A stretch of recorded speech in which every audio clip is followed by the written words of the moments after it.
Board of Trustees of the Harris County Department of Education now convened in a board meeting on Wednesday, October 18th, 2017, in the boardroom at 6300 Irvington Boulevard, Houston, Texas, at 1:10 p.m. I wish to extend a warm welcome to everyone present in this meeting of the Board of Trustees. As trustees, we're here to set goals, listen to report from the superintendent, approve budgets, contracts, personnel appointments, and make policy for the district. It is not the role of the board to make day-to-day operational decisions. The management and day-to-day operations of the department are the responsibility of the superintendent. We have policies and procedures in place to resolve concerns and issues. This is a public meeting of the Board of Trustees, not a meeting of the public. Prior to this meeting, board members received information related to items on today's agenda. Agenda items will not necessarily be handled in the order listed on the notice. This meeting is open to all who wish to attend and hear the matters discussed. During the course of this meeting, the board may determine that a closed session is necessary. In that event, the board will meet in closed session to consider matters duly posted for this meeting as permitted by sections 551.071 to 551.084, inclusive of the Texas Government Code. I respectfully ask that you please refrain from talking while others are speaking and that cell phones are turned off or in silent mode. Thank you for taking the time to join us and for your interest in the Harris County Department of Education. With that, okay, Pam Shaw will give us the invocation. She's with the School-Based Therapy Services. Please rise. Good afternoon. This is a devotion from Jesus Calling, today's date. So go gently through this day, keeping your eyes on me. I will open up the way before you as you take steps of trust along your path. Sometimes the way before you appears to be blocked. If you focus on the obstacle or search for a way around it, you will probably go off course. Instead, focus on me, the shepherd, who is leading you along your life journey. Before you know it, the obstacle will be behind you and you will hardly know how you passed through it. That is the secret of success in my kingdom. Although you remain aware of the visible world around you, your primary awareness is of me. When the road before you looks rocky, you trust me to get you through that rough patch. My presence enables you to face each day with confidence. And according to John 10, I am the good shepherd. I know my sheep and my sheep know me. Just as the Father knows me, I know the Father, and I lay down my life for his sheep. Thank you. Pledge of Allegiance and to the U.S. flag and the Texas flag will be by Denise Tucker from School-Based Therapies.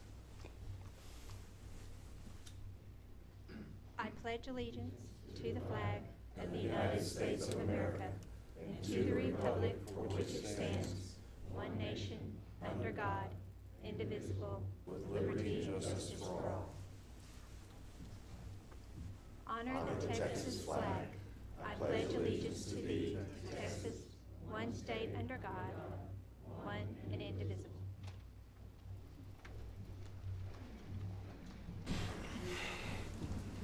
Doesn't say the visitors, but I'm going to do it here anyway.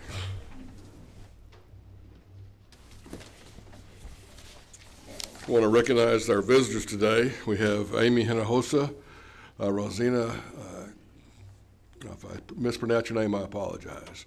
Luc Chevalier, Christian Anderson, Matt Malial, Jonathan Miller, Josh Wallenstein, Kevin Huffman, Colleen Vera. We also have Sue Johnson, Sean Coleman, and Andrea Dunnan. Thank you for coming. And we also have people who have signed up to address the board. Amy Hinojosa, I believe you're first.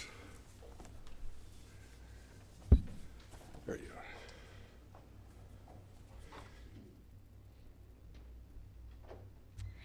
are. Wow, I didn't expect to go first. Thank you. Thank you for the opportunity to speak today. I'm here to ask you to please follow your own policy of not naming your buildings after people, specifically after Michael Wolff's mother. My understanding from the news reports is that the sign in question is not more than 3 years old. Ladies and gentlemen, I have articles of clothing in my closet that I have not turned over that quickly, and I bet you do too. And we're talking about over $50,000. I can't see how this is anything other than a terrible waste of our money and, frankly, an insult to our citizens who trust you to use their money to improve the education of our children. Please, add this item to your November agenda and vote against renaming the building after Michael Wolf's mother and against replacing the sign. Thank you.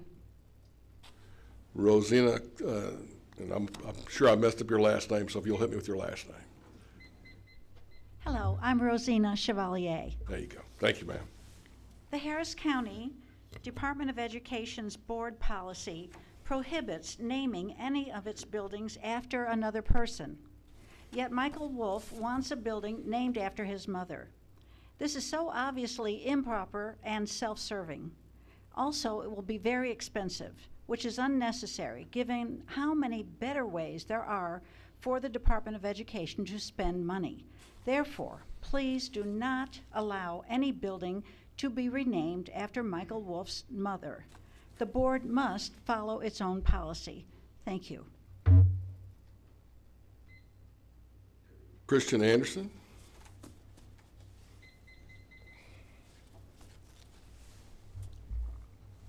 Hello. In the name of transparent and ethical government, I urge this board to bring an agenda item that removes the name of Ethel Wolf from the Post Oak Building and Ronald Reagan from the Administration Building, and follow board policy in naming HCDE buildings. Thank you. Got Matt Melial. I think I may have mispronounced your last name too, didn't I? It's close enough. It's okay. Sorry, I appreciate sir. it, though. Sorry, sir. No worries.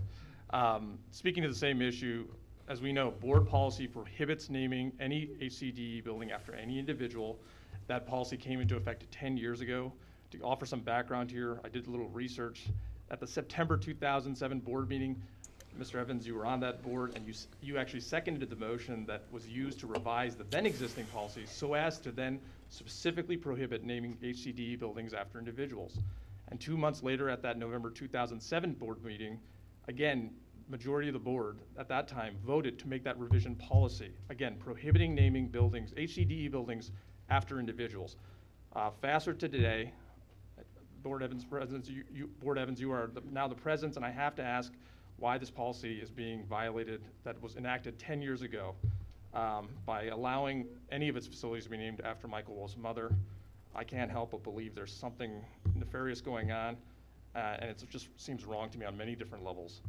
If you want to show this is not the case, I urge you to put forth an agenda item immediately for November that specifically prohibits naming any building after Michael Wolf's mom, and also would remove Reagan's name from this very building. Thank you.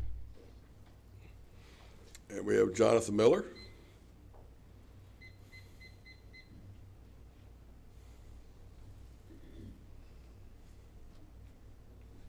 Hello. As you remember last month and this month, the main issue brought by the public was a board policy that prohibits naming any HCDE building after an individual. I urge the board, it must follow its policies. In keeping with this policy, I understand that trustees Carter and Trotman submitted for today's agenda the following agenda items: removing Reagan's name from this building and prohibiting naming any HCDE building after Michael Wolf's mother. However, Board President Lewis Evans prevented trustees Carter and Trotman's agenda item from being included on today's agenda. The rationale being that all agenda items must be sponsored by at least 3 trustees. But this is another example where board policies are unequally applied. I'm passing out a copy of a page from the board agenda of February 2017.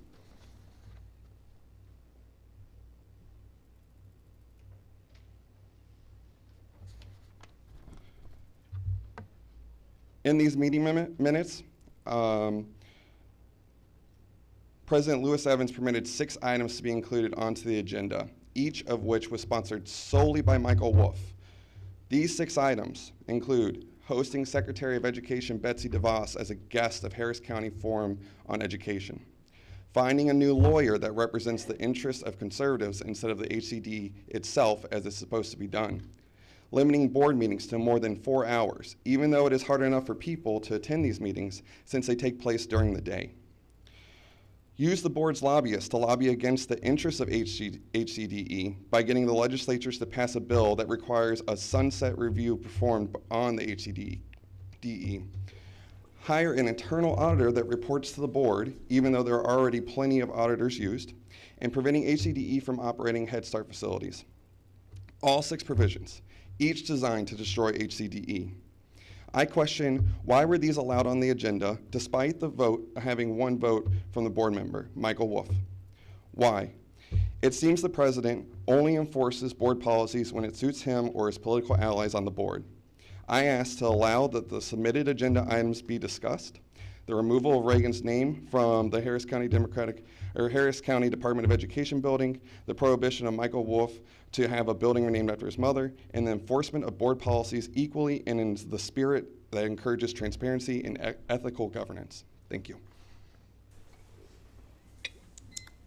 Josh Wallenstein? Is it Stein or Steen? Chairman, it's whatever you'd like it to be. Well, I've seen you before, so correct me. Wallenstein. It's Steen, Wallenstein. Steen. Okay, thank you, sir. And thank you all for your time. It is Josh Wallenstein. I'm running for position 3 at large to sit alongside you next year. You can get in touch with me at votejw@yahoo.com. Couple of things, so with your permission, a couple of minutes. The first is I want to thank you all for your support for the county's first public recovery school, the Fortis Academy. You and the department's many hard-working managers and employees actively advance this important commitment to our county's disadvantaged children, and it is a great thing. There's clearly a need for a public recovery school in Harris County. Many thousands of students in this county are disciplined for drug or alcohol-related issues each year, and after they get sober, the last thing you want to do is put them right back in the same place and in the same environment that contributed to their problems in the first place. Of course, so many of our county's children don't even have the means to pay for school lunch, much less tuition at charter recovery schools. So you rightly recognize that the county needed a public recovery school option, and so thank you again for doing the right thing. I now urge you to do the right thing once more. As a compliance lawyer, I am profoundly concerned that in violation of your own policies and frankly a sense of integrity, you voted to name a building after the mother of a current trustee. In addition, you didn't, as your own policy requires, obtain the involvement of your community. Instead, you ignored your own rules, and certain of you colluded to name a building after Trustee Wolf's mother. Well, the root word of trustee is trust, ladies and gentlemen. We entrust each of you with responsibility to which you are now being held accountable. All of these people behind me have already spoken to this, and your community is now registering its disapproval of this decision. Of course, problem number one was the use of taxpayer funds for personal benefit. This is called corruption. After the community demonstrated its disgust, Trustee Wolf offered to cover a portion of these costs by private donation. But the problem is not just money. The larger problem is the board's active circumvention of its own policy and its failure to vote down once and for all this blatant attempt at self-dealing, which is also a form of corruption. Using your vote as an elected official to name a building after your mother cannot be defined any other way. This is what Trustee Wolf has done, and you who voted with him are now co-conspirators. Your policy CW was put into place to avoid this type of conflict of interests. This is when a trustee benefits directly or indirectly from actions or decisions made in his or her official capacity. Rules are not made to be broken. Your integrity as elected officials is at stake, and so I urge you, I ask you to affirm your adherence to your own policies and in November rescind the decision to name one of your buildings after Ethel Wolf. Thank you. Kevin Huffman?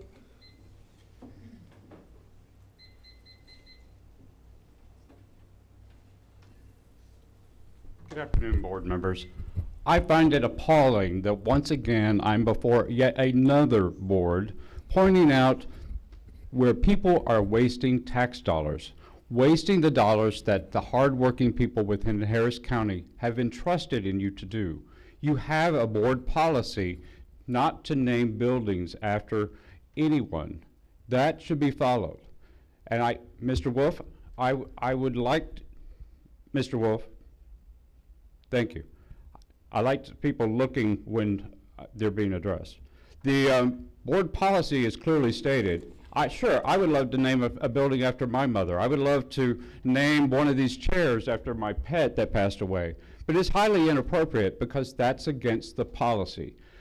When we abuse the policy, and this particular policy came back when this building was named after Ronald Reagan, there was a lot of protest about it at the time. The board that said at that time, the community said, no, we do not want this, yet the board went against the community for this very building. So are you once again not listening to the community. And when the community votes, trust me, I will do everything in my power to make sure you do not return. Thank you. Colleen Vera.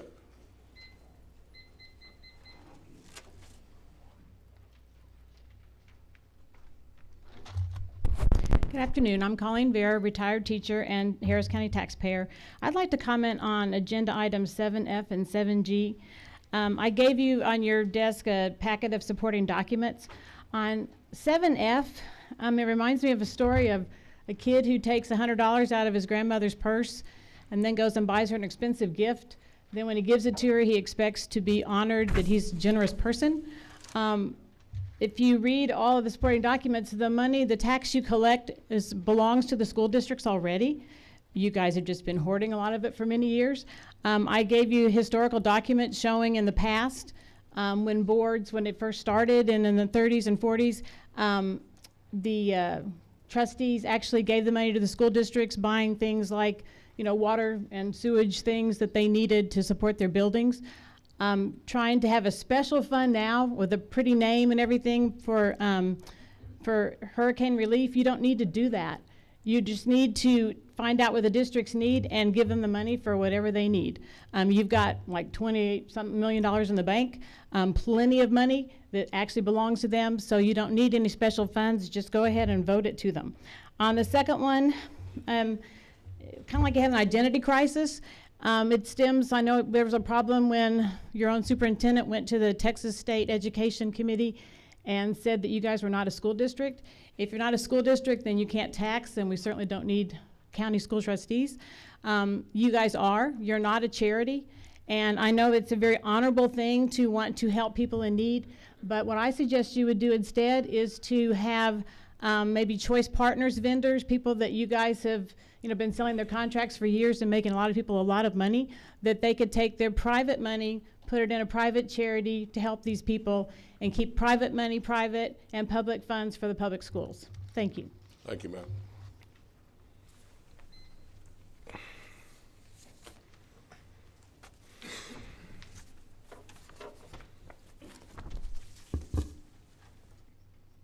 Okay, and the reports and the presentations, we're going to first start with the superintendent report. Thank you, Chairman Evans. I'm going to get into a rhythm each month of putting a superintendent's report on the agenda. And so there's a couple of things I would like to bring to our board's attention. We've had some significant things happen in the past month, really starting, and we've heard a little bit about it today with Fortis Academy.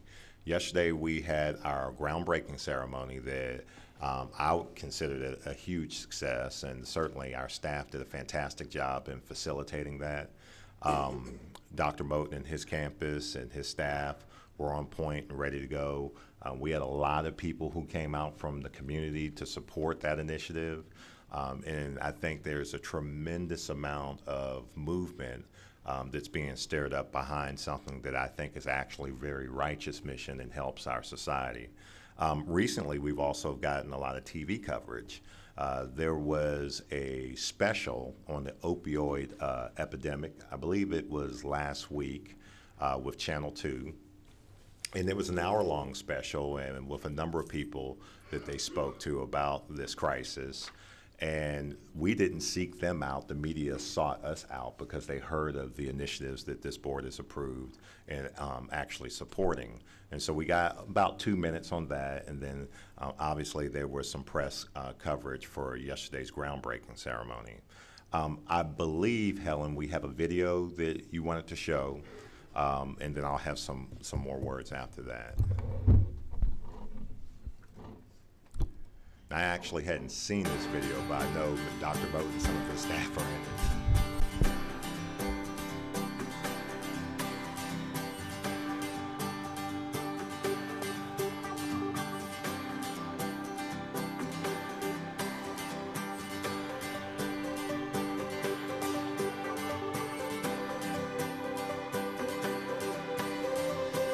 When we really need to get down to the root of the problem and help these children fight their addictions, we're going to have the audacity to believe that we can actually put a dent in this problem.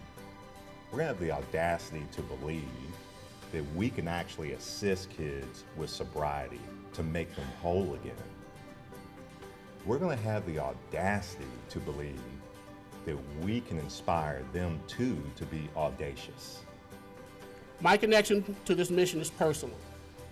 My father was a club owner, and I've seen up close and personal the harm and the impact that drugs and alcohol have on families and adolescents. I'm committed and prayerful that Forest Academy will be a life-changing and life-sustaining refuge for the adolescents of Harris County, thus providing a second chance that will allow all of our students to realize their best self. It means we must evolve to meet the needs of all students, including those students who may slip through the cracks. These students can be those who have struggled with substance abuse or dependency. They can be students whose parents and teachers are unable to provide a sober recovery environment. They can be students who have dreams of a bright future, but not a single advocate to help them on a difficult journey. And most of all, these students will be our students. Because it really is not just it's not for him and it's really not for you, it's for the kids. So a facility like this that takes care of one need is really critically important, because the earliest intervention that we can provide, the better off that child will be. Fortis is an important Latin terminology for strength and courage and determination. So I am here to just simply say, you are certainly answered the question, what is right? This is the right thing to do. Congratulations to the Harris County Department of Education and all of the educators in this room for taking children and standing up for them first. This is truly Fortis. Collectively, you all are showing strength, determination, and courage. God bless all of you. God bless the United States of America.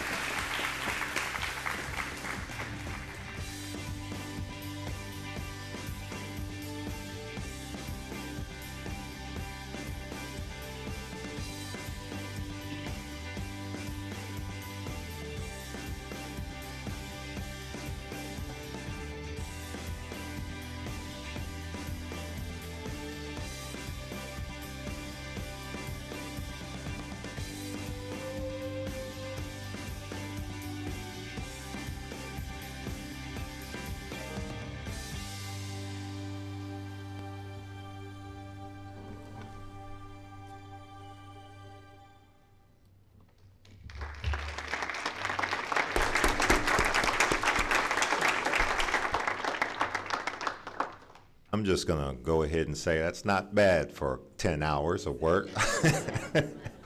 You would think we had that ceremony a week ago. Our folks put that together in one day. Really, you know, the groundbreaking ceremony, I think, is historic for a number of reasons. But I think probably the most pressing thing that stands out to me is the spirit behind the initiative. Never were we seeking the light of the popularity that this has gotten and the media attention. If anything, that's added pressure. Originally, the whole premise behind Fortis Academy is to try to address a void that wasn't being addressed from the public education sector. And I am extremely confident that we are going to make a profound impact on that moving forward. Couple other things that I would like to bring your attention to. We had several months ago, this board had approved for some students to attend a trip to Washington, D.C. through our Scholastic program. Andrea Seagrave, who is the host of that, would like to present, I believe, a gift to our board and have a few words about that. Very impactful to those young people. Absolutely. Thank you so much for your time. Good afternoon, trustees and Superintendent Mr. Colbert. My name is Andrea Seagraves, and I've had the incredible honor of leading the Scholastic Art and Writing Awards for our region, sponsored by the Harris County Department of Education. When you all made the decision as a group, and some of you personally, to financially support students from across our county to make a trip to Washington, D.C., to the U.S. Department of Education to see their art and writing, you made an incredible lifelong impact on students. Ways that will never be forgotten by those students, by their parents, and by their educators that attended as well. And in addition to these students, you've also created an impact that will reach students across our county, because our numbers are multiplying, and we have people who are interested who have not been interested in the past. And so I think because of the efforts that you all have provided for these students, you will impact thousands. So these students were selected from over 300,000 across the nation. And so today I would like to present you with a book that captures pieces of the influence that you had. And this, just some memoirs, some celebrations, and some thank yous written from the students to you. So, thank you, Superintendent Mr. Colbert and Board of Trustees. Thank you. As she's passing that out, I've passed out what I would consider a media packet to all of our board members. You will be getting these monthly at each board meeting that will include all the most recent media information that's happened. Oh, I get a book. I like books. Thank you. I'll get one of those.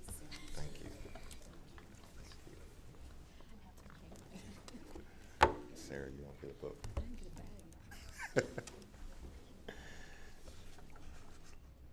Andrea, thanks again. We appreciate your leadership, and we look forward to that happening again.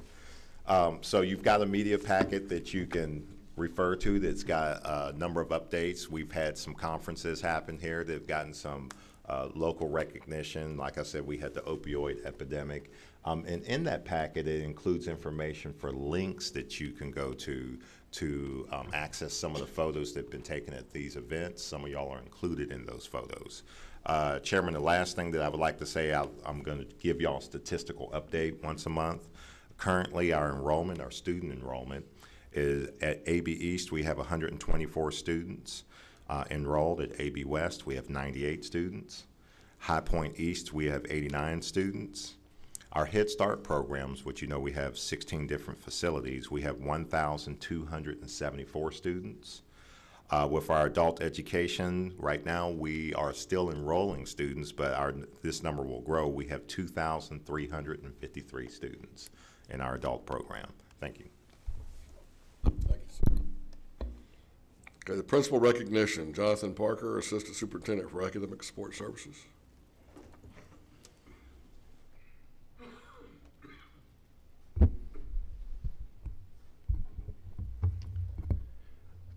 Good afternoon. We stand before you today because October is Principals Month. And we want to take this opportunity to recognize our wonderful principals. These principals are in charge of our most precious resource, which is our students. And so every day they work to achieve the goals and the mission of this department. They do that by ensuring that staff and students have a safe and secure learning environment. They ensure that high quality instruction takes place in every classroom, and they expect and they model excellence on a daily basis. And so, having said that, I want to turn the program over to our Senior Director of Schools, Mr. Mays. Good afternoon, Board, Superintendent Colbert.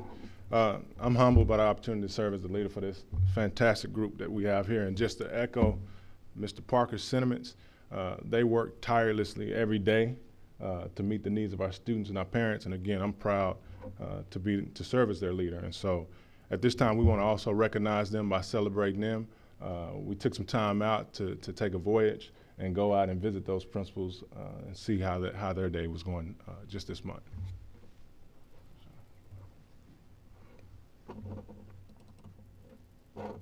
All right, today is Principal Appreciation Month. I've got with me Helen Spencer, Stephanie De Los Santos, Jonathan Parker, Anthony Mays, and we've got Daniel behind the camera. Show yourself, Daniel. All right, we're going to be going out and visiting campuses today. We're going to go into the Colbert Batmobile. We're going to first go to High Point East, then we're going to go to ABS East, then ABS West, and then we're going to hit our Fortis Academy at North Post Oak. So please join us as we gather together, and we're going to try to give our principals a present. Y'all are going to love this theme in music. Stormy weather. Follow along. Let's go.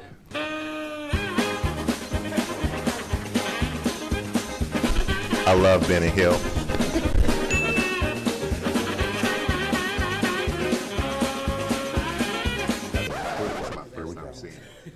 There he is. Happy Principals Month. Thank you. We appreciate you. Thank you. I'm gonna move this stuff. Now, we've got a couple of gifts for you. You know, we like to honor your leadership every single year. All right. Last year, I believe we gave you a backpack, Yes, so you did. we can ensure that you can continue working even when you were going home. That is correct. This year, in light of the climatic issues that we've had with the weather, we've decided to give you this fine umbrella, so when it rains, you right. won't get wet. And that Sure, I come to work every day. Huh? it's going to allow you to come to work even in the rain, Even and in the the flood, rain. and the storm. And so with this, HCD you. honors you. We Thank appreciate you. your leadership. Thank you, sir. Thank you. Thank you. And here, I don't know what's in the bag, but that's yours too. That's a nice looking bag. I appreciate this. Thank you so much. Mr. Cooksey, Thank you. Principal of the Month. Well, not Principal, but Principals Month. Thank Okay. you. I'll take Principal of the Month. I'll take that. Thank you.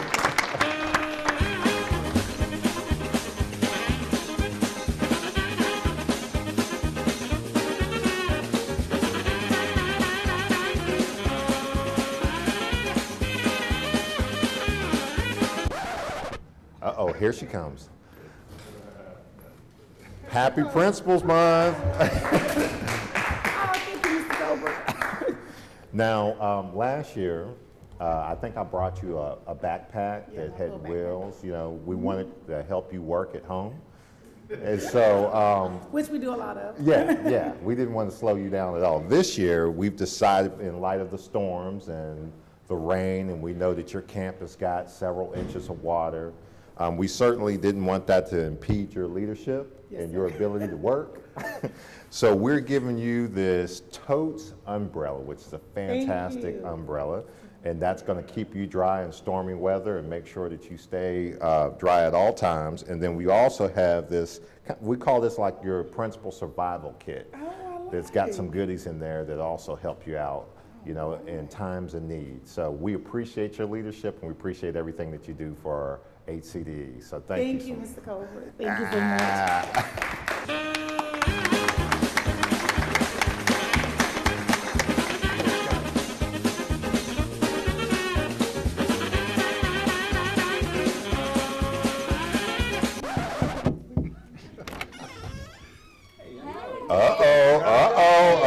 What's going on here? Team What's going on? You got the A-team in full effect. This is the A-team, yeah. And we're Yes. going at it. Now, did y'all know it is Principals Appreciation Month? Oh, is it? And so I'm making my rounds. You're my third stop today. Thank you. Last year, I got Dr. Keys a little rolling bag. Oh, Yeah. We wanted to make sure he was working when he goes home. But this year, in light of the storms, we've decided to give him this magical totes umbrella, which totes is some of the finest umbrellas you can get.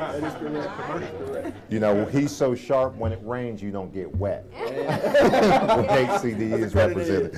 So we want to make sure that he's able to keep himself dry at all times, and I'll certainly be able to never have weather keep you from coming to your building and taking care of your staff and your kids. So there you go with that. And then we also got him a little toolkit there. There's some goodies in there to also help you out. Well, thank you, thank you, Hey, thank you, thank you. we appreciate your leadership. All right.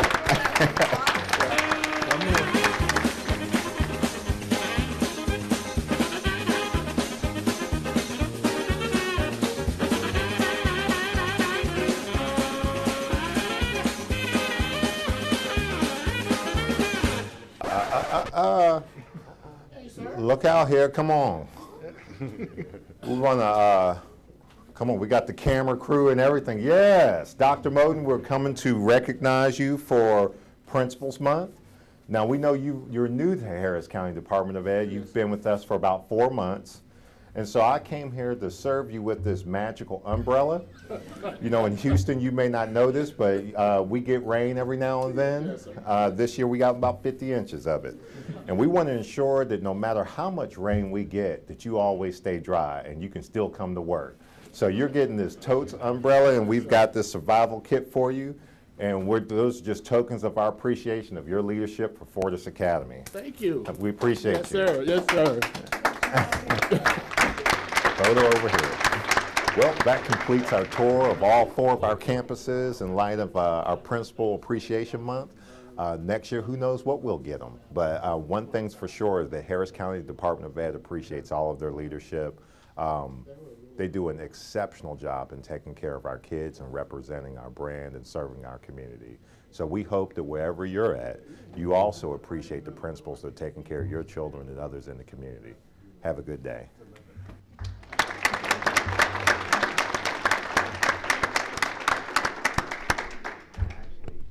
I actually really don't drive that fast. It's about 3 miles slower than that. But our principals are fantastic, and I am a pro-principal type of superintendent, and certainly I appreciate any administrator who's taking care of the children every single day.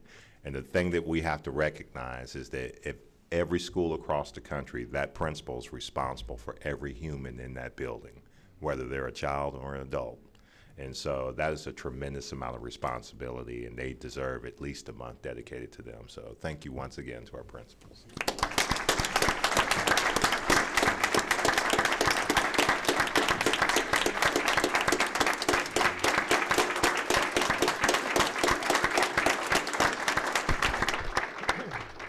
It's not over. And so I could go into great detail about the challenges they face as they go into their buildings every day. But again, we're not the only people that want to acknowledge you all. We have Kenton Levings, if you would come on up and join us with Insights to Behavior. Again, this is a program that we use to help us do an even better job with our students on a day-to-day basis. Thank you, Mr. Mays. Thank you, Mr. Parker. I'm honored to be here today and address the board and be here to celebrate with the principals this month. Insights to Behavior has been a partner with Harris County Department of Ed for about 6 years now. And over the last year, we've implemented some awards for some of our best customers. And the first award that we've ever given in the U.S. is actually going to go to Harris County for the great work that your schools are doing in serving students. So this is the Outstanding Student Service Award. I'll read this. It says, "Success is no accident. It is hard work, perseverance, learning, studying, sacrifice, and most of all, love of what you are doing and learning to do." So we're going to present this today to Harris County and to all of you, and we thank you.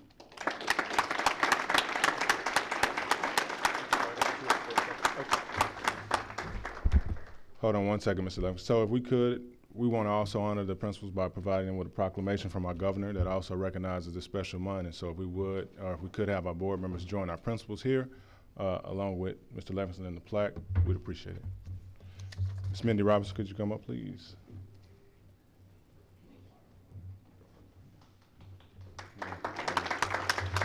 Dr. Victor Keys, if you would, come up, please. Step back a little bit. Mr. Cooksey, if you would, join us, please, for your photo. And last but not least, Dr. Moulton, please join us.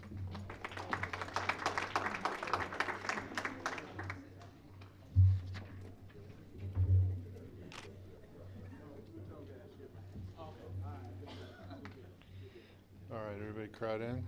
We're good. So the name of the game, if you can see this, I can see you. So Mr. Lewis, if you'll step up, please, in that gap between Mr. Summers and you want me to? Just up in this gap right here. So there you go. This way a little bit. Move that way a little bit. There you go. Okay. All right, here we go. All right. This way, everybody. Smile. More time. Thank you very much.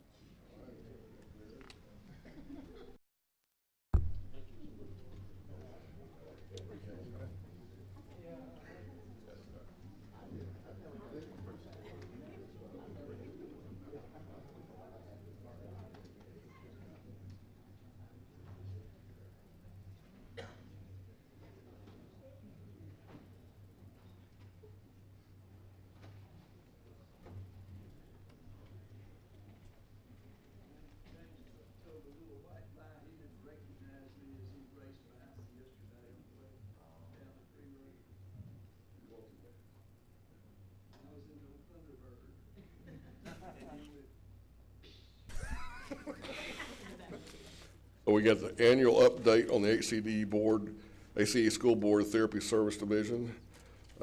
Hang on, this writing's real small. I have to put my glasses on here. Carrie Crabb, please.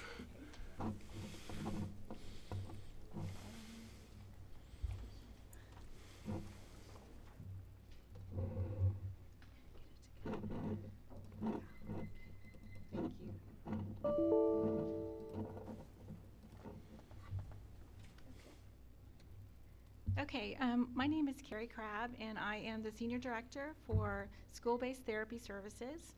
Before I present to you our annual board report, I wanted to take just a moment to recognize my staff.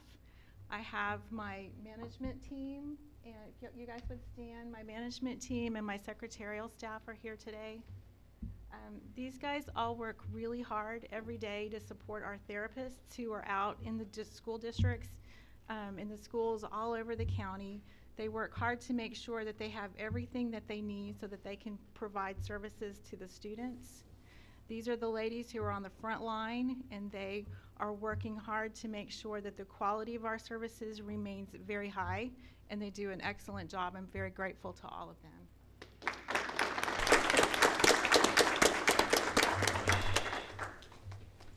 Okay, so our vision in therapy services is to be essential partners creating brighter futures for all learners. And our mission is to advance best practices for service delivery to benefit all learners. Our core business is to provide occupational therapy, physical therapy, and music therapy to our school districts and our charter schools. And in addition to that, we provide some management services to include management consulting, program evaluation, and some OTPT staff development. Last year, we had 7 full-time managers and 1 part-time manager, 4 support personnel, and 147 therapists.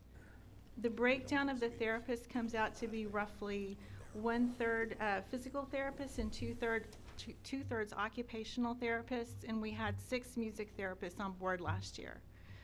October happens to also be physical therapy month, so we are celebrating in our division our physical therapists and our physical therapist assistants, and we're really proud of all the work that they do every day out there in the districts.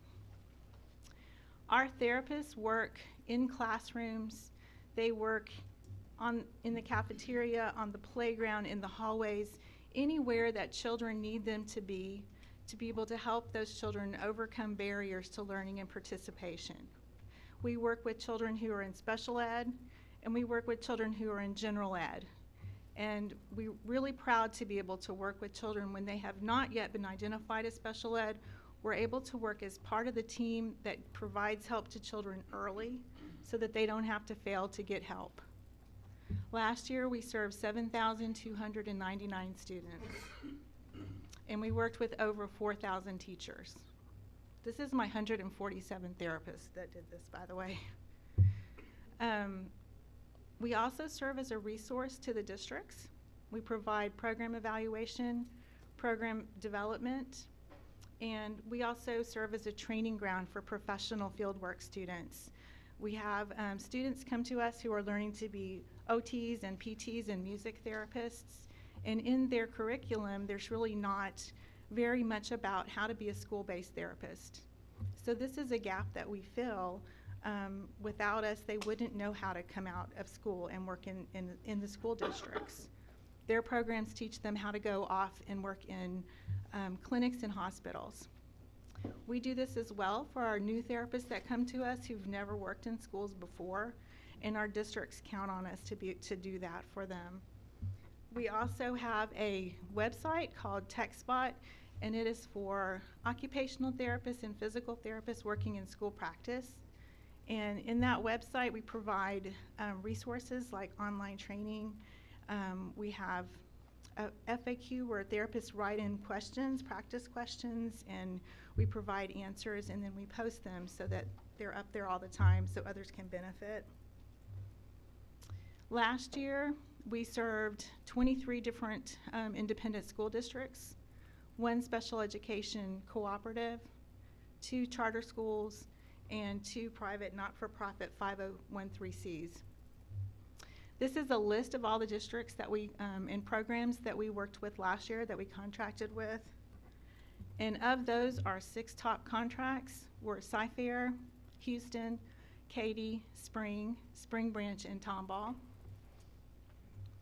This shows a breakdown of the students that we served by disability. And as you can see, autism is by far the greatest category that we worked with, followed by intellectual disability and other health impairment. And in that other health impairment umbrella, you'll find things like ADHD. At the end of every year, we ask our clients, how did we do? Give us some feedback. This shows a graph of what they've told us over the last 9 years. A 4 represents being very satisfied, and a 3 being satisfied. And over the last 9 years, we've consistently come in around 3.5 to 4, with the last 2 years coming right at almost 4.0. In terms of overall quality, that's the pink line, and then value for cost, that's the blue. Some of the comments that our clients have given us: fabulous staff, excellent services, and my favorite comment, HCDE has a reputation for providing well-trained, professional, and dedicated therapy services. Thank you, HCDE. Some of the trends that we've seen is an increase in demand for program evaluation from districts who don't contract with us, and an increase in requests for therapists from charter schools. We've seen an increase in the need for school therapists due to the need to work with the children with ASD and intellectual disability. As those numbers are rising, the increased need for therapists are rising as well. We've been able to hold our fees steady for the last 4 years, and we've been able to provide salary increases due to the generosity of this board. And that has put us into a position where we can meet the needs that we have, the demands that we have for the needs from the district. We've been watching out in the private sector what's going on with the Texas Medicaid rates. And as some of the funding has been pulled from the Texas Medicaid rates for therapy, therapists have left the private sector, and we've been able to hire them. We've had a larger pool of therapists to hire. Some of that funding has been restored, and so we're kind of watching to see what's going to happen. But for right now, we're able to hire who we need. And with that, I'll take any questions. Miss Crabtree, is that your name? Is that Miss Crab, yes. Okay, Yes, sorry, I that's apologize okay. for that. I just want to say thank you for the work you do in that area. It's well needed, and especially seeing it being in the forefront for music therapy, and I think that's a wonderful thing. So again, thank you. Thank you. Any other questions?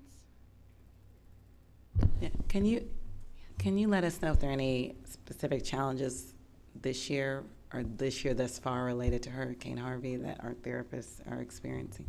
We really feared that we were going to have a hard time coming back, because about 10% of our staff were impacted by the hurricane, and we thought that many of them weren't going to be able to come back, and in fact many of them told us that they weren't because they were too overwhelmed at first. But their teams out in the districts rallied around them to such a degree that they felt so supported that every one of our staff came back, except we've got, I think, 1 full-time and 1 part-time person that still hasn't made it back. And then once they've got out into the districts, they did have a lot of trouble finding students because so many students were displaced, and so they really worked hard. But I think everything is running pretty smoothly now, other than everyone's working super hard. But I think we're doing pretty well, better than expected. Just a couple comments from me, I guess. Yeah. Is that I want your services in your department actually have directly impacted my family and actually a lot of my friends, because they are special ed teachers in a number of the districts that Harris County provides services to. Right. And I want you to know that you guys do an outstanding job. Thank you very much. I mean, it's just, my wife comes home and tells me all the time, well, how great your staff is, how well they work with the students.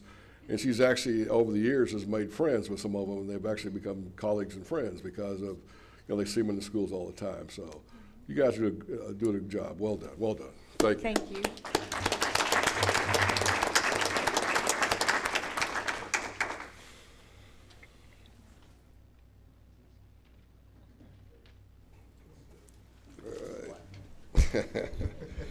All right, presentation of the results of the fiscal year 2017 Risk Awareness Assessment. Jesus Amesqua. Yes, you have a copy of our report.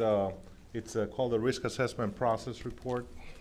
Every 6 months we assess our risk process and to determine that our risk level continues to be evaluated at the same level.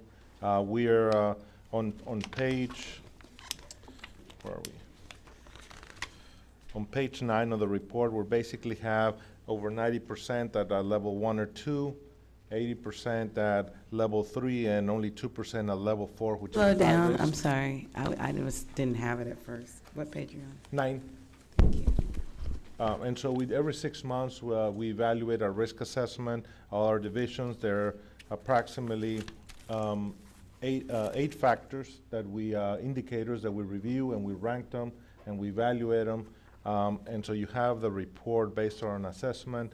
In areas where we have change in staff, we provide additional training, and as we focus on getting the visit from our external auditors here in the next couple of weeks, and then they'll come in and review our internal controls and give you the annual report in January. So this is a summary, an update from what we've done in the past. We do this every 6 months, so this is just information for you regarding our risk assessment process. Anybody have any questions?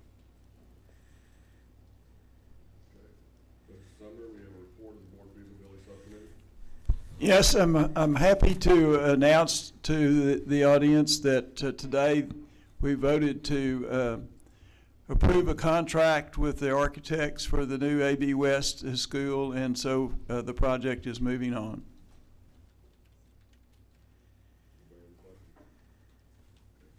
Other reports from board members concerning attendance and participation in a board or HCDE related conference, event, activity, or committee. Accolades for HCDE staff members or other deserving persons. Ms. Beck? Yes. Definitely want to give tremendous accolades to our superintendent, Don Sumner, who was on the feasibility committee related to the recovery school, and Helen Spencer as well for her organization of the groundbreaking yesterday, and the other team members that I don't know that helped with that. It went very smoothly. It was very inspiring, and I think given all the media attention we received, you're really spreading the word that we care about students that are on the path to recovery. And we're looking forward. We were really pressing our director of facilities, when is it going to open? Because everyone is so excited to begin serving these students across our county. So I do want to, again, give an additional congratulations on that. The other thing that I want to mention, which pertains to those who spoke earlier, that I would like us to consider for future board agendas are, again, reaffirming our commitment to following board policy. I think it's important as leaders in this organization, we ask our staff to follow board policy, and that we should follow policy and our own board policy as Board of Trustees. So I would ask that we put that on the agenda in November. I would also ask us to consider putting on the agenda reaffirming our commitment to the First Amendment. I stayed seated during the Pledge of Allegiance in support of our students and staff to reaffirm the Supreme Court decision from 1943 that affirmed the students' right to sit down or peacefully sit down during the Pledge of Allegiance, and that no government and no election can compel any American to stand for the pledge or the national anthem. And I want to continue to affirm all of our First Amendment rights. Thank you. Echo the fact the Fortis Academy, I was also there. It was really quite a very nice presentation to everybody. It was well attended by the media, by the staff, community members. We had several board members that were there. So it's exciting times.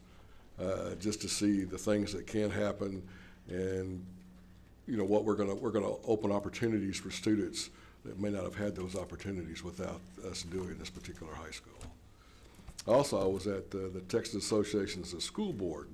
It was a meeting that they hold once a year. It was in Dallas this year, and it's always interesting to go. You get to meet other trustees, you get to hear presentations.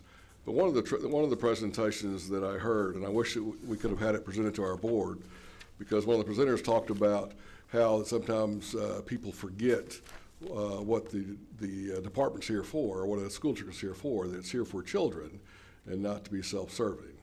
It was really quite a moving talk to listen to how they talk about how what the school board's here, how sometimes the only advocate or the only friend a student has is going to be a board member. Because we as board members, we start out with the people. We're the ones that help make the policy. We're the ones that help to do the things that's important, and then we expect the staff in the schools to follow through and do those things. So we make a commitment. The thing that I always think about, James reminded me, is I always tell students when I have them in my class, I won't let them graduate or get through my class unless I would allow them to teach one of my grandchildren. So I think that's always important. Is that who do we have teaching our children? Who do we have representing our children? So, yes. Are you done? If you'd like me to be. I just want to state that it was my great pleasure also to take part in yesterday's groundbreaking ceremony at Fortis Academy yesterday. This is the best part of my job, getting to directly affect the future of our students. I would also like to support Trustee Carter and her comments. And I would also like to express my disappointment in President Lewis Evans' decision to not allow an agenda item for today's meeting that was submitted by Trustee Carter and myself on the grounds that we did not have a third trustee's name on it, especially in light of the fact that he had allowed 5 different items for Trustee Wolf. However, after speaking to our president yesterday, I will take him at his word that our agenda item will be on the agenda as soon as it goes through policy committee review, which I understand has already been submitted. Yes? Mr. Evans? It's been submitted to policy committee for review? We haven't had the meeting yet. But it's been submitted, correct? We have not had a called meeting yet. Right, so we need to do that. Correct. Thank you very much. I appreciate that. Yeah, the only thing is I would point out is you guys want to have, you can't have it both ways. You can't have us that we want me to hold me accountable to follow policy on some things, but not to follow policies on the other.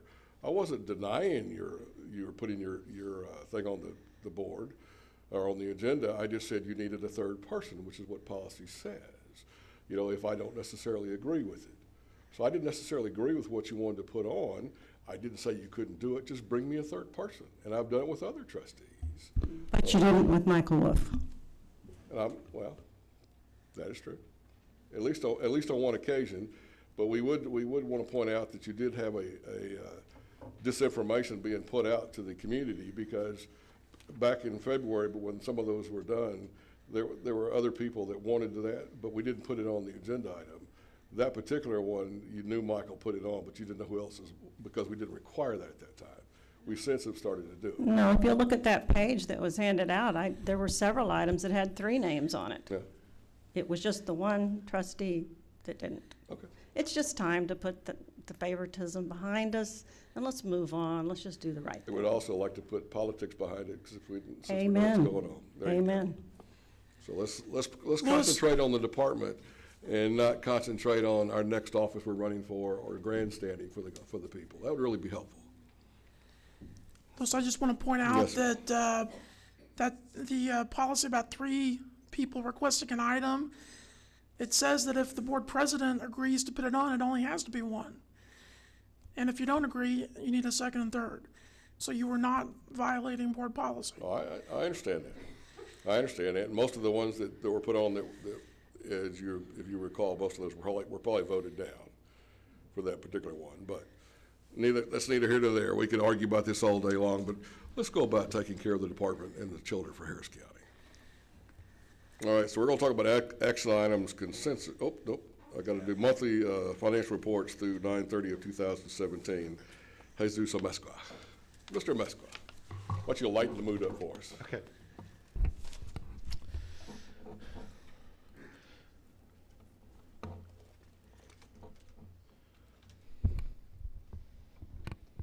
Okay, before I get into the financial highlights, in your packet, it's a copy of our annual budget, final as adopted. It is posted on our website, but this is a printed copy for you to take home with you. It is the electronic copy is already posted on there. We have sent it to the GFOA and ASBO for review, and so we will hear that in the next few months, their review. The financial statements as of September 30th and the board amendment report will review that next. All our financial statements and reports are posted on our website. Our general fund balance sheet as of September the 30th is $29,022,011, liabilities of $2,285,989, and equity and liabilities and appropriated fund balance of $29,022,011. Our fund balance at this time is unaudited, and so we have $28,147,085. Our auditors will be here in the next couple of weeks to conduct their preliminary and also their final review for in anticipation of the January report to the board regarding our audit results. Our financial ratios, keep in mind that this is the the first month of the year, and so a lot of these indicators will look a little funny in light of that we had 2 weeks that we did not have a lot of activity in terms of revenue. So some of these ratios are going to look a little funny, but they will correct themselves as we go through the year. Percentage of fund balances and expenditures ratio, you see those numbers there. Working capital ratio, we're at 27 million versus 22 million last year. Unassigned fund balance ratio at 45% versus 68% last year. Debt to income ratio, our payments are February and August, so we haven't made a payment yet. Tax revenue to total tax revenue, our tax statements were mailed out in October, therefore we're not expect anything probably until December, some of the tax collection. Indirect cost ratio, we're at 0%. As we start getting the grants, we'll start bringing that indirect cost for revenues to the department. Fee for service ratio, again, it's a amount of 131,000 right now, but because we have a slow month, we will make that up in the next couple of months, so you will see that increase. Fee for service revenue growth, we're again minus 97% because of being that in the first month of the year, so we will look at that next month, and we'll keep a monitor on that for the end of the year. Fund balance, budgeted activity for the month of September, and then we have revenues. Again, we're at 1%. Typically, it's 8% of the year, so we're 1% in terms of revenues, 1,000,004. Our total budget and the amendments, and so we'll review the amendments in a few minutes. The amount of expenditures, we're at 6%, $6,758,020. Again, we should be at the 8% level. On a straight line basis, we're a little bit below that.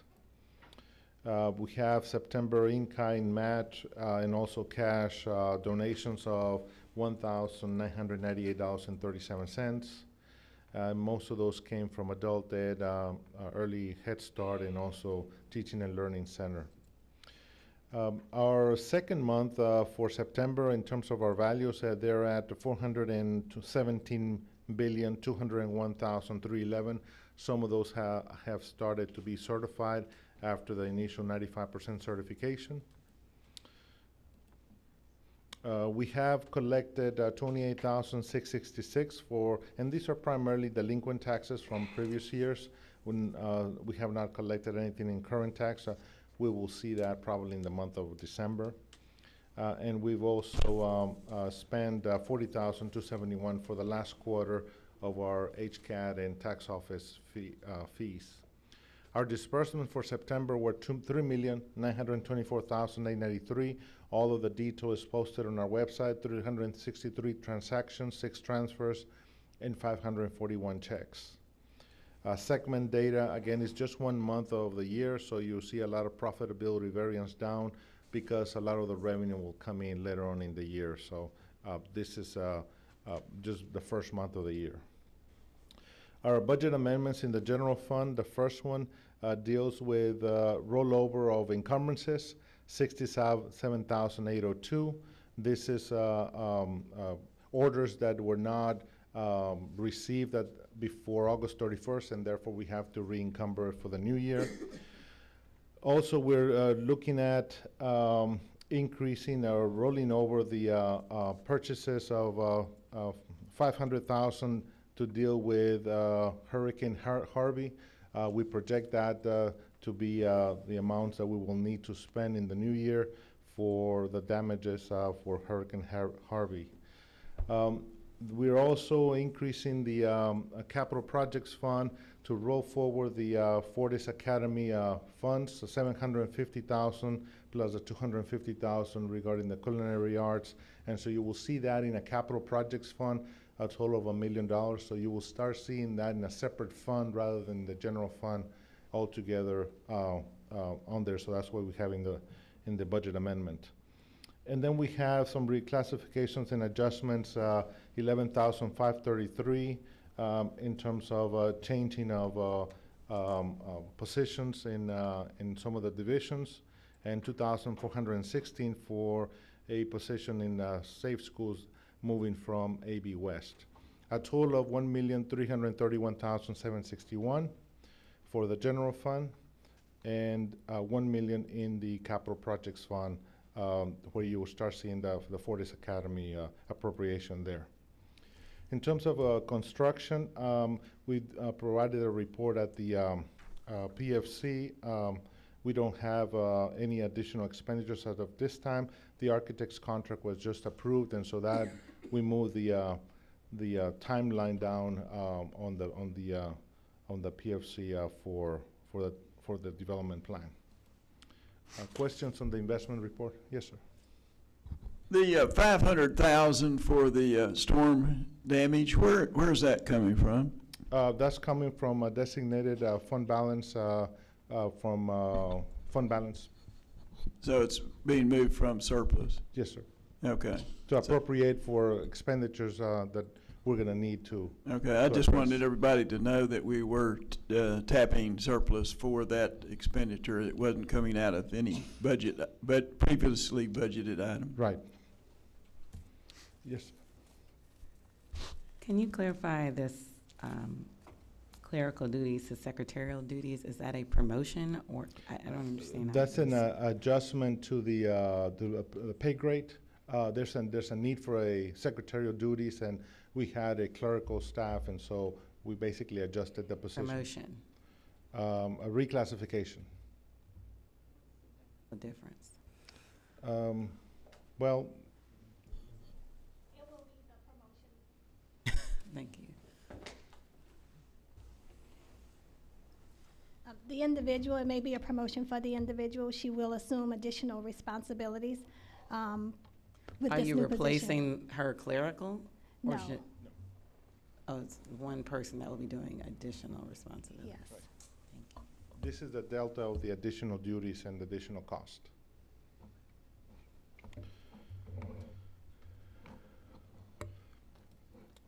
The next report is the investment report.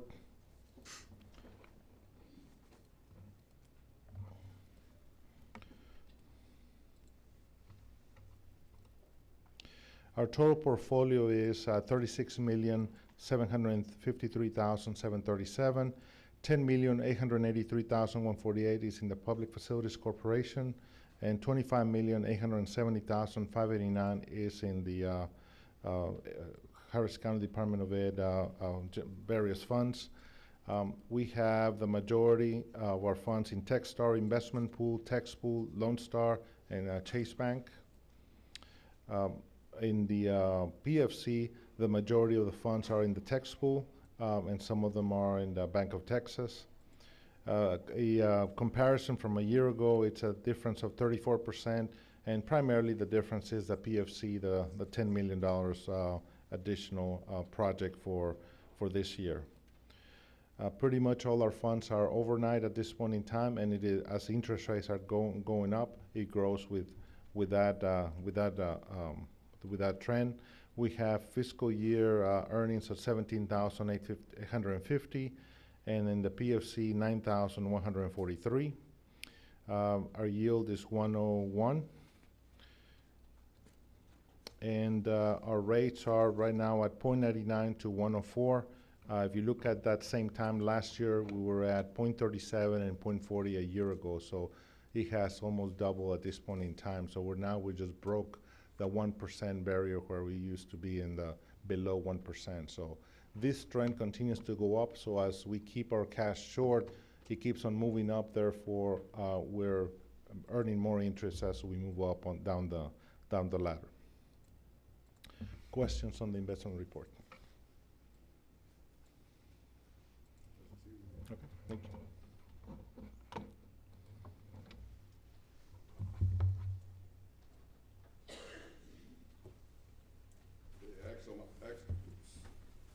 Action items, consensus. Consider approval of, or do I have a motion, should I say? We take reservations first. Take reservations. Okay. Go ahead. F is in Frank 3, F is in Frank 4.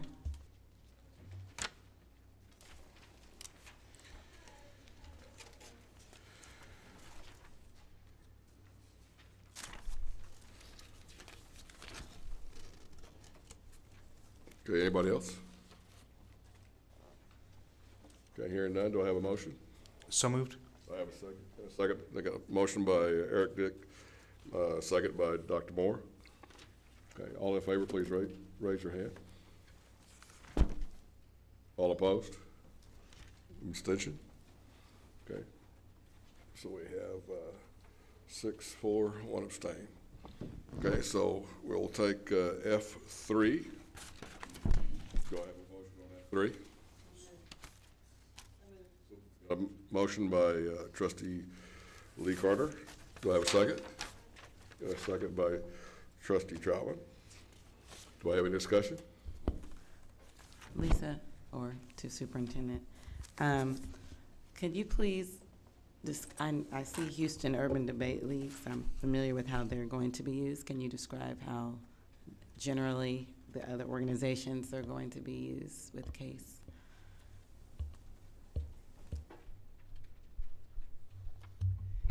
Specifically in relationship to Huddle with the Case Debates Initiative, they are bringing in content area expertise and judges for the tournaments. They will and seminars, and so we will be collaborating with other partners like Texas A&M, U of H, and TSU, and their debate leagues to bring in mentors to mentor our campuses as they participate, and then to serve as judges. And so they will facilitate that process for us on the content expertise side. Part of my question. There are other organizations listed in that item, like Baked with Confidence, Braids and Beads. Are these programs that are, can you please describe? So each year we run a bid for out-of-school time providers that can provide their area of content expertise to the field. These vendors are vetted through the process and scored by our staff for content and what they do, just like any vendor in choice. And so we do this so as a resource to the community. These vendors then become on our bid list, and other districts that are trying to look for legally purchased out-of-school time vendors, like Pasadena ISD or HISD, any other either district can use this interlocal in this pool of vendors that become available. So CASE, in some of our grant funds, if we want a content vendor, we can then use this pool as well as our partner districts. Doesn't mean they have a contract. They don't get a contract until the next step.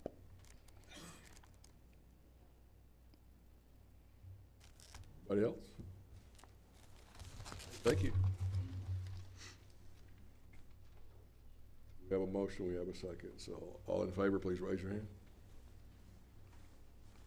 Passes unanimously. All right, so we're gonna go to 7. F is in Frank 4. 7F4. All right, so do I have a motion? So moved. Got a motion by Mr. Dick. But got a second by Trustee Troutman. Do I have any discussion? Yeah, I think this is to whoever, but I think it's to Jesus. This is the one I had asked about that's going to be separated in the future. I would also ask that scoring sheets be full size. I know we're trying to save paper, but I like to read scoring sheets. And I'm having trouble on this item. Thank you. This is an item I tabled in a previous meeting because I thought the way the proposal, I guess it's RFP, was written was very confusing to potential vendors. As you can see, it covers a range of our departments. But I've worked with Jesus in purchasing, and Jesus has mainly done the work, but I participate in the meeting, and they will be separating this out so that's more clear to vendors on what type of project or activity they're applying for and submitting. It won't be combined. Okay, any other discussion? Okay, all in favor, please raise your hand. Okay, motion passes unanimously. Okay, so we're gonna go to action items, non-consensus. Item 7A, consider approval of the job order contracting project delivery method and approval of the job order contract with Facility Services 16/054-JN-04. Do I have a motion? So moved. Got a motion by Trustee Dick. Do I have a second? I'll second it. Do we have any discussion? Hearing no discussion, if you all in favor, please raise your hand. Motion passes unanimously. Okay, 7B, consider approval of service agreement with Julie Smith, RFP 15/056KJ to provide disability consulting services to HCDE Head Start Division. Do I have a motion? So moved. Got a motion by Trustee Dick. Do I have a second? Okay, I got a second by Trustee Lee Carter. Do I have any discussion? Okay, all in favor, please raise your hand. Okay, motion passes unanimously. All right, consider approval of service agreement with Child Care Careers LLC RFP 13//040KJ to provide substitute teachers and teaching assistants to the HCDE Early Head Start Child Care Partnerships and Head Start programs. Do I have a motion? So moved. A motion by Trustee Dick. Do I have a second? Got a second by Trustee Troutman. Do I have any discussion? Yes. Okay, go, sir. I assume this is being paid for by Head Start program. Okay, just doesn't say it like the previous item. Yeah, we got a head nod by Dr. Meskel. We got that is correct. So, all right. Any other questions? Okay, hearing none. All in favor, please raise your hand. Okay, motion passes unanimously.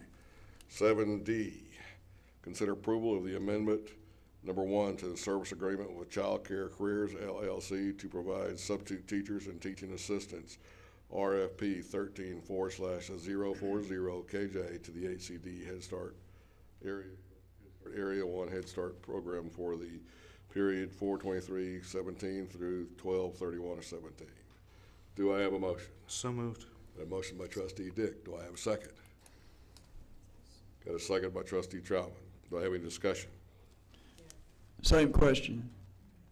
Okay, well, let's go with Trustee Carter first, Lee Carter, and then I'll go with you next. Yeah. Yes, ma'am. Sorry, this may be to Sarah or whomever. How are we going back to April to amend when this contract still goes through December? Or do we owe this person money? And also, can you just give a little background on why we need so many substitute teachers? So currently, the current contract is that ends the end of the year. We're amending the amount because we've exceeded our original amount. The reason we have so many substitutes at this point is because we had to, when we started school, we started late. A lot of our staff was displaced. They couldn't come back to work right away, so we began to work with 2 agencies to make sure we had enough staff in the classroom. And then also, we do have some positions open that we are working diligently to fill. So hang on. Sorry, can Sarah answer? I'm still confused still by the working way on it's your written. So it's a contract from April. So because the contract is still in existence, you can amend an existing contract at any time, so long as the contract hasn't yet expired, and it doesn't expire until December 31st. Is that correct? Yes. So you can the board can adopt an amendment to increase the amount, which is what this amendment is doing, at any time before December 31st. I mean, I don't want to speak for Trustee Lee Carter, but I have a problem with just the way it's worded because it looks like we're going back in time. I'm approving something back in time. I mean, I understand we can extend the amount. I just don't like the way it's worded. And I guess, and I don't know the answer to why the dates are that way. If the contract was initially executed on April 23rd, or did we start exceeding the contract limit on April 23rd? I don't know the answer to that. Do we know that answer? So the way we were instructed to write it, when you do an amendment and the only thing you're amending the amount is, you do not amend the original contract dates. And so we've had contracts where we had an early Head Start contract and a Head Start contract. So when we're trying to transition these to all be on one contract, because we started early Head Start in the middle of a cycle, so some of the dates are a little bit off. But when we do an amendment, it is from the beginning of the current contract to the end if it's only the money that we're amending. So when did we go over the $58,000? Well, I'm coming to board prior to doing that so that I can. At this point? No, but I project that I will need this additional funds. Okay. Mr. Sumner? So this is going to be paid for by the Head Start too? Fully funded. So in effect, you'll be reducing one contract payment and increasing another? No, we will be using funds that we have not used for positions that are unfilled and transitioning that to substitutes.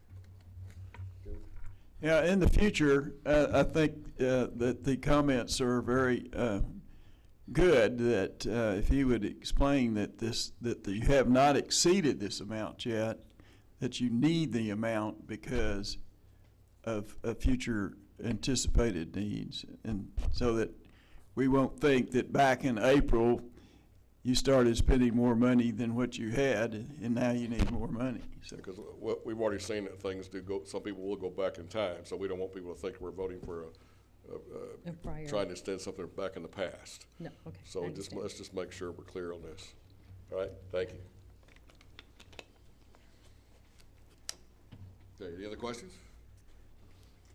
All in favor, please raise your hand. Motion passes unanimously. All right, we're going to go to 7E, consider approval of a lease agreement for the Baytown Early Head Start facility with HT Land Company, job number 15/061 KJ. Do I have a motion? So moved. Got a motion by Trustee Dick. Do I have a second? Second. Trustee Wolf. Wolf, thank you. Thank you. Do I have any discussion? Okay, hearing no discussion, please raise your hand if you're in favor. Okay, motion passes unanimously. We're going to go to 7F. Let me find it here. 7F, consider the creation of an HCDE fund called HCDE Harvey Relief Grant, HCDE-HRG, to benefit the ISDs in Harris County, their teachers and faculty, their students and their families who are impacted by the Harvey flood disaster. Do I have a motion? So moved. So moved. Second. I got a motion by Eric Dick. I got a second by Dr. Moore. Do I have any discussion? The superintendent. Thank you, Chairman. I think that we should proceed with some caution here. I had a conversation actually a couple days ago with a superintendent who was tremendously impacted by the hurricane. In fact, he's got kids operating out of churches and community colleges. I think he lost 4 schools. He's got somewhere around $13 to $15 million worth of damage. And I actually just kind of ran this by him to see what he would think about it. And, other than being completely overwhelmed by all the stuff that's going on, one of his biggest concerns is FEMA. And concerned with, how much FEMA is going to help him if they were able to get a charitable donation almost. I didn't know another way of calling it. I told him it would be a hurricane relief fund. But that would kind of muddy the water for him and make things a little complicated. He was curious to know how much he would get. That was his first question. How much am I going to get? He's like, I may show up to your board meeting myself if it's $13 million. And I said, well, we haven't determined that. That's probably would be determined later if it got approved. But it would certainly, we would take some ratio or formula into consideration to proportionately give you, what you obviously needed to get. And so, but my biggest concern is I've talked to probably 8 superintendents, not as detailed about that, but just in general about the damages that they sustained. And I've not seen any looking for a reason why they would need additional funding coming from us. And so I just think that we should have a discussion. I'd be curious to know what the perception is with the board about that. Okay, and then I think, I don't know who was first. Diane was first. Okay. Go ahead. I think it would definitely be a problem. I know Houston ISD suffered a lot of loss, larger district versus small district. I see a real potential for, at the minimum, hurt feelings about how the money would be divided. I also think perhaps this should have gone to the budget committee. We have things allocated for this year and for many years in advance for projects we have that are very important. Our Recovery High School, for one. I think it would really be dangerous territory to get into, but I would like to see it go to budget committee, actually. I'd like to request that this item be considered in executive session for legal opinion. Motion or anything like that? Can't put in, speaking of. You only need a motion if somebody objects to the discussion being held in executive session. So if there are no objections to seeking legal advice in Anybody executive object us taking session. it into executive session? Is it possible that we could discuss F and G in executive session? They're related. Might as well. That's, yeah, I'm including them. I'm including them both. I don't mind getting legal advice, but I don't want the only discussion in executive session. It's related to providing funds for public entities and individuals. So By law, I'm the just clarifying executive with session- Trustee Sumner. Yes, yeah, and by law, the executive session would only be permitted to seek legal advice. And once the discussion went beyond that, it would need to occur Come here. back to you. I have a comment before that. Do you have the state law that talks about how we can distribute money back to the school districts? Because we can do that. Now, whether we can call it this fund or not, I don't care.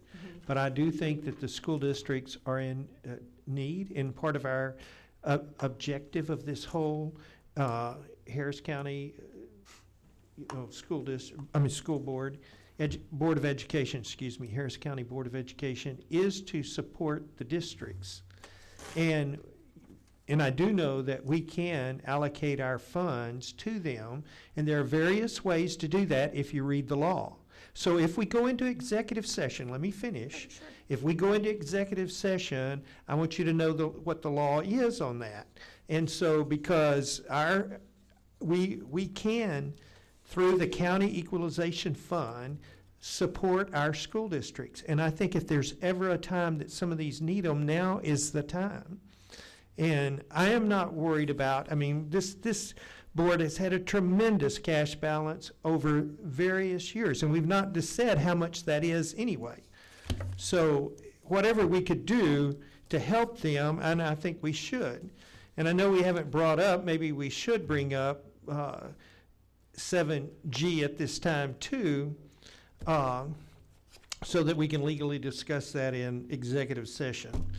But again, I want to say that I'm certainly wanting to support our employees here in this district. And I don't know if that is legal. It's probably not legal. But I want to make the effort of what we can do to support them, because I want to take care of our employees here. I don't know if this will be a legal thing or not, but if I'm not mistaken, I think, because I know with homeowners, if they receive, any funds they receive goes against whatever FEMA gives them. So by us. Well, I can assure you FEMA's not going to give them a lot. Well, but I mean, but if we give them $100,000 and FEMA was going to give them $100,000, FEMA won't give them anything. So basically, this goes against some other things that this board's talked about. We'll be subsidizing FEMA. I think this is a legal matter that be discussed in the executive commission. Well, I want to make one other comment on that, and that is, at least can we get our administration to tell us, or if the best they can, how many of our employees' homes were flooded? That was a question. Yeah, that's a question, but it's not on the agenda. But it's related Excuse to me, this, it's Don. directly related when you're saying give money to employees on the agenda.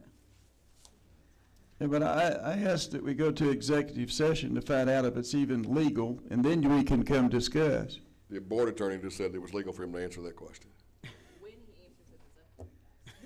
He can answer it now, please. Can I talk? I actually don't know that number. Natasha just ran that report for me and gave it to me the other day. Do you have those with you? I have it in my email. And it isn't specific. Now, the way you worded your question was too specific. You said lost their house. We have employees with a wide variety. Okay, well, that suffered damage in the flood. Yeah, and so I think what's important to note is that the issues with the storm, there's a scope that's relative down to the individual employees and certainly the ISDs. We have employees who were displaced for a day and then they're back at it. They didn't have as much property loss. Then we had employees that lost, a lot of them lost cars, you know, but no damages to their house. And then we have people who've lived in shelters for several days. So the scope of that, and I believe the list, what was the total number, Natasha, that you got? It's around 89 employees impacted, either homes or loss of vehicles. Okay. And so we ran, because we put together a hurricane relief fund internally as an organization, and we're getting money. Voluntary, thank you, that some of us are getting money withdrawn from our checks to go to that, and then we would give them, you know, that money in January. Well, then I guess the question I would have for the attorney would be, can we legally give to that fund to help? Yeah, that's the executive session we're going to talk about. Okay.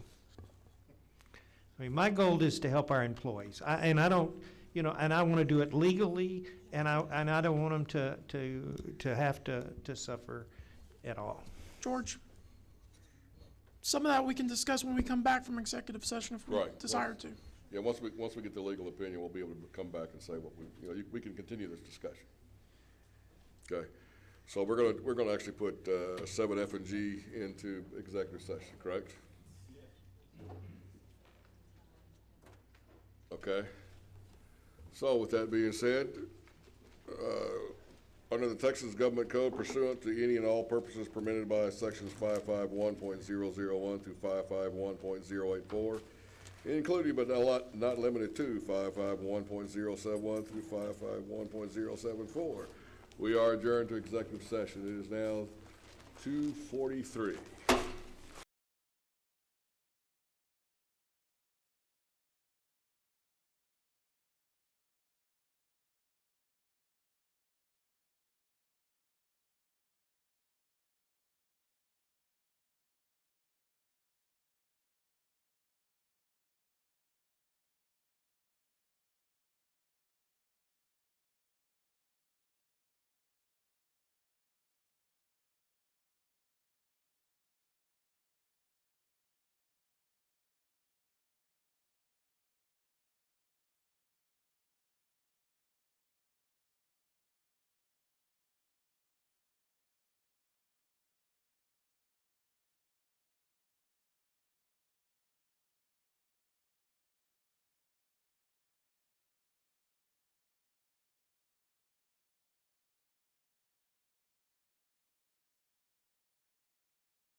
Session is 3:36. So I guess the first thing we'll do is we had left to go seek a legal opinion on action items non-consensus for 7F and 7G. Is there any other further discussion we're going to have here? Yes, and I understand there's maybe limited things we can do. You know, I'm wondering what other board members would think. Maybe if we send this to some type of committee and see what we can do, if anything. And if we can't do anything, fair enough. But I know if you wanted to do something, maybe we could put it in committee and see what we can do, if anything, because of legal restrictions. Well, I'd like to request an opinion from the Texas Attorney General to see what we can do. Board Attorney? Well, just to clarify. Through the proper channels. Correct, and so the HCDE board doesn't have authority to directly ask for an Attorney General opinion, but you could ask one of the individuals who is authorized to make the request on your behalf. And that could be done on a personal level. It doesn't have to be done from the board directly, I suppose. If the board would need to vote to seek an Attorney General ruling, then the mechanism by which that is done doesn't necessarily need board approval. But you do need board approval to seek an opinion. Comment or question. I think, with my experience of Attorney General opinions, you would actually have to tell the Attorney General what you were proposing to do in specific terms for it to get an opinion, that he won't give an opinion just on a general question. Typically, yes, that is the case. It's sort of a double-edged sword because you need to give enough background for the Attorney General to adequately analyze the law, but at the same time, the Attorney General will not make factual determinations. Right. And so sometimes you'll ask for an opinion and you'll get an opinion back that says this raises fact issues, and the Attorney General does not doesn't interpret factual issues, only interprets legal issues. So.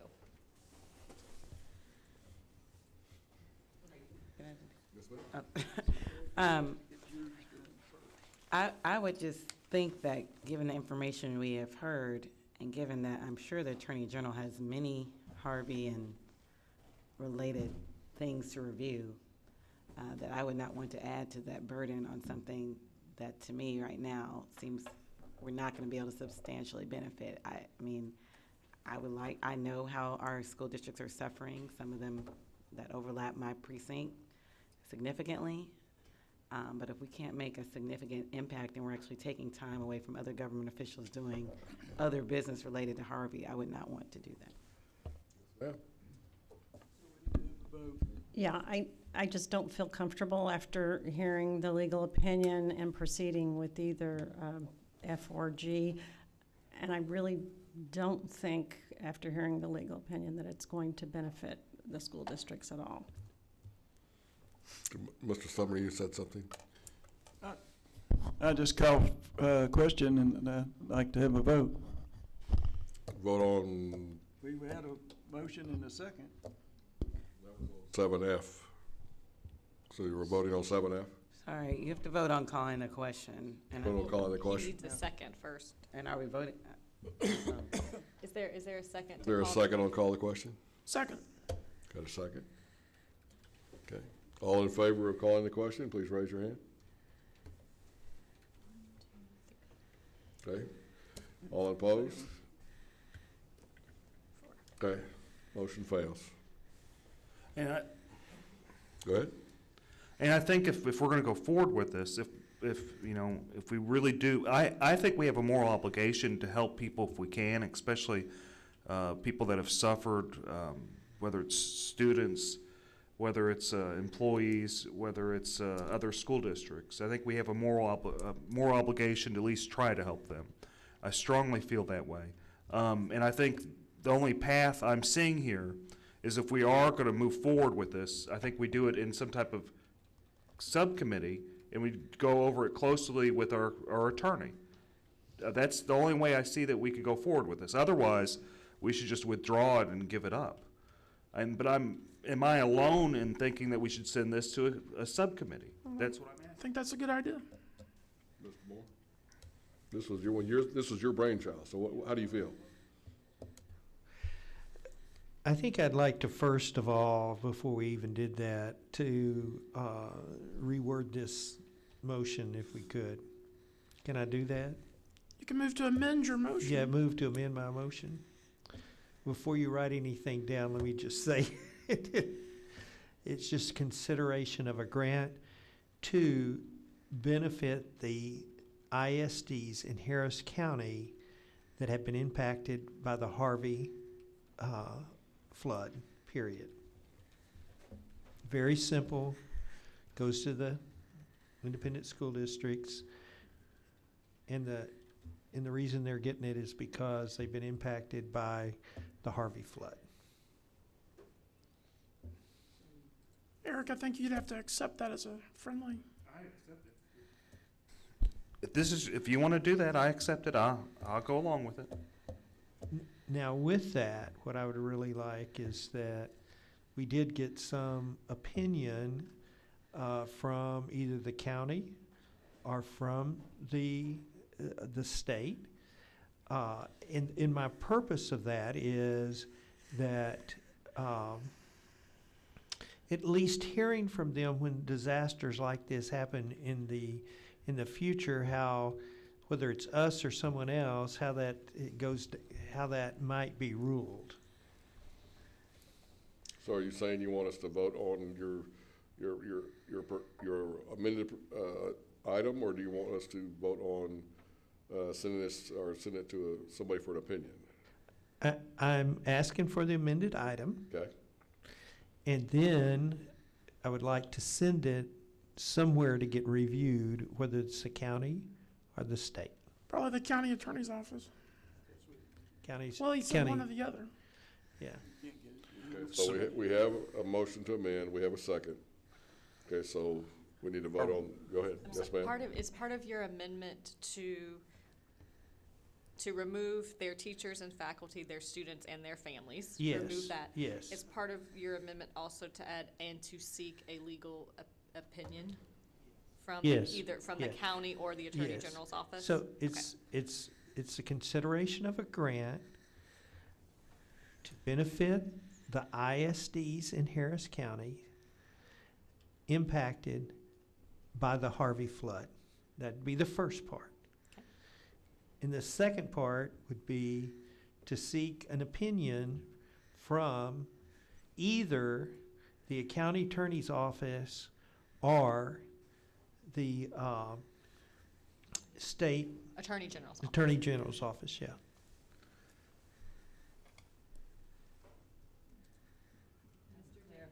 Mr. Dick, do you agree with that? Because that's a friendly amendment. I do agree with the friendly amendment, sure. Okay, I have a Trustee.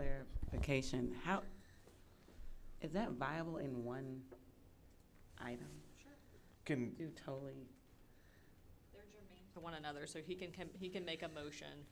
It's germane to the agenda item, so it can be one motion. It can be broken up if the individual who moved, which was Mr. Dick, and the individual who seconded, Mr. Moore, agree. Or somebody can make a motion to separate them, but yes, it is fine if you want to combine them into one. and Go ahead. I would like to separate them. I'd like to move to separate them. Mr. Moore, Dr. Moore, do you agree with that, or you don't have to? If we could, I'm okay. I'll go. So friendly amendment. I just want to know whether we can, I don't want to vote on it if I don't know if we can vote on it. Well, you're not gonna know. I think, Eric, that we shouldn't do that, but will. you already Here's, George, here's my issue is, I'm not comfortable with voting for it if I don't know that we can vote for it. So I think we need to we're getting the cart in front of the horse. I think we need an opinion first before we know whether or not. Okay, I'm not gonna argue this point. So maybe. I'll support you. Okay, so maybe we table the grant until after we get an opinion. That's what I'd suggest, if that's okay. That's okay by me. All right, so we've tabled the part to create the grant, but we still have You have to vote to table. So there's the way, and please correct me if I'm wrong. I was trying to It's say that a- until we got interrupted, so let's go ahead. Sorry. No, go ahead. A friendly amendment to table the creation of an HCDE fund called HCDE Harvey Relief Grant to benefit the ISDs in Harris County until after an opinion is received, and to seek an opinion from either the county attorney's office or the attorney general's office. Or both, right? Would you seek that, or who would seek that? So I would work with Mr. Colbert and Mr. Evans to determine, first going to Mr. Ryan's office and asking if the county attorney's office would be able to give an opinion, or if they would decline to give an opinion on the subject, and then secondly, if they would ask for an attorney general opinion on our behalf. And then Okay. I would draft, Okay, with the thank board's you. permission, the brief to be submitted to the attorney general's office. Okay. I'm comfortable. Did y'all have something you want to say? No? No. No? Okay. Anybody else? All right, so we're at now, we're going to vote on the proposal to send Yeah. a request for an opinion, correct? To table the item. To table the item. And to I would like to request say an one we last separate? thing. We're This doing is a- just an opinion, sorry. We're voting the table separate from, are you doing it as one? Can we please vote it separate? That's confusing. It's just confusing to vote to table and, I thought we did separate it. yeah, that's, You separated the first one, but you can separate these two if you would like. So, yeah, help me understand what we have now. The first time you separated was to remove their teachers, families, et cetera, and to seek a legal opinion. Oh, okay. So, but this new motion is to table and to seek an opinion. So you can do those separately if you would like, or you could do them together, whichever you I prefer. think they go together. Because we're saying wait until we get the opinion back. Table it until we get the opinion back. Do we have a motion? Do y'all want to put a motion? Have a I'm sorry. Do you have you have a motion to separate them? Just take the word "and" out. And then you split it. people who made the original motion have to agree to that, so that would be trustee Dick and trustee Miller. I'm getting tired. What do you want to do, George? I think that you do split it, you get the opinion, and then you come back. Sarah? I agree. You can, Good. You can get an opinion and come back. So we're gonna vote to table first, and then, okay, we're gonna vote to seek an opinion, and then vote to table? Yeah. Okay. One last word. I want to at least say we tried something. All right, so I agree. we have a motion, we have a second, and we're now voting to, whether we're going to seek an opinion or not. Is that correct? Yes, sir. Okay. All in favor of seeking an opinion, please raise your hand. Okay, all opposed? Motion passes 5-2. Okay, now we're going to motion to table the original grant request, so. Until we get an opinion. That's Until what after they said. opinion, until after we get an opinion. Is that correct? That's correct. That's what Okay. they said. Not if you split it. All right, so we're now motioning to table it until after the opinion comes in. So, any Can Sarah discussion? verify the actual, what we're voting? Because I'm hearing a debate and I'm not sure. What I have down, and Carla, correct me if I'm wrong, or any of you, is motion to table the creation of an HCDE fund called HCDE Harvey Relief Grant to benefit the ISDs in Harris County until after an opinion is received. Anybody else? Okay, all in favor of tabling this, please raise your hand. Motion passes unanimously.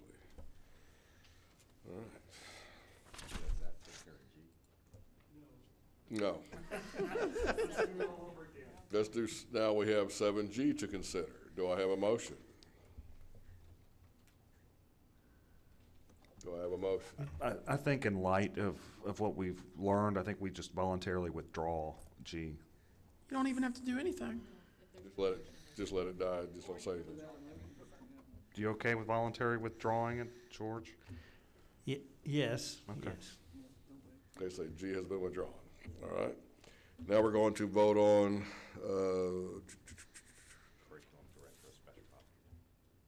9A, the Curriculum Director of Special Populations. Do I have a motion? So moved. Do I have a- Second. Got a motion and a second? Do I have any discussion? Okay, all in favor, please raise your hand. Motion passes unanimously. Nope. But we have, All opposed? He said no. Said no? You abstain. Oppose or abstain? No, raise your hand. Okay. We'll raise So your we have 6 for, 1 against. Okay. Okay? Is there any other business? Do I have any other motions? Motion to adjourn. Second, we're adjourned. It's 3:52.